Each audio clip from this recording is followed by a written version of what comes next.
négociateur, c'est même lui qui a bien utilisé ce terme, négociateur, pour reprendre contact avec Renault. Donc ils l'ont contacté derrière après la rencontre qu'on a eue. Il connaît le dossier, ça fait un an qu'il est dessus.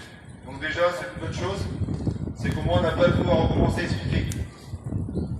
On a redit les arguments qu'on avait, toujours les mêmes, rester dans le giron du groupe Renault, avoir des volumes, bosser en 3-8 et préparer l'avenir. Parce qu'on nous reparle de compétitivité, on a dit, on insiste, ça passera que par les volumes.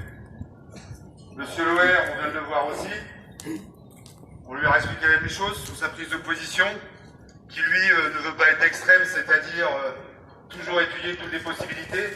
Mais au fur et à mesure des explications qu'on lui donne, il comprend bien que la seule solution pérenne pour l'entreprise, c'est rester dans le groupe Renault aussi. Que ce soit bien clair. Donc maintenant, le bras de fer, il va continuer. Par contre, ça va jouer à un autre niveau maintenant. Ça va jouer vachement plus haut, ça c'est sûr.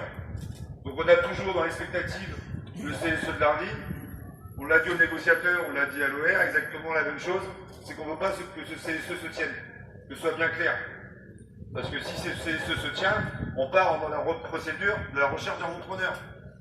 Et la recherche d'un repreneur, là, avec les explications que M. Loer a eues, il a bien compris que ça va être de la merde vite fait.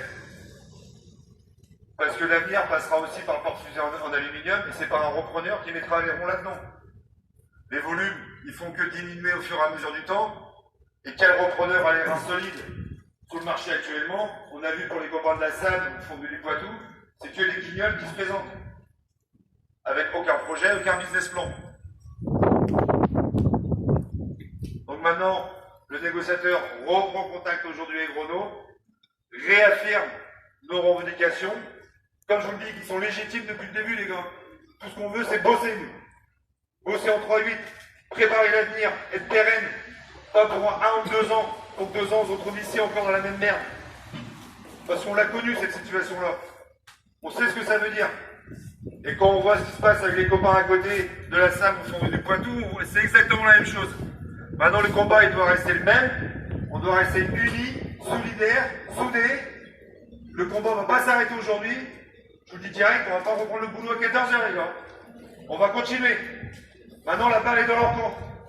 Ce qui est chiant, c'est qu'il faut que ça mette 8 jours pour en arriver là. 8 jours. Et la fatigue est là.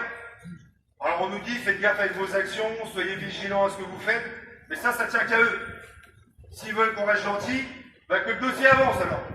Parce que si le dossier avance pas, eh ben on viendra méchant. Que ce soit clair.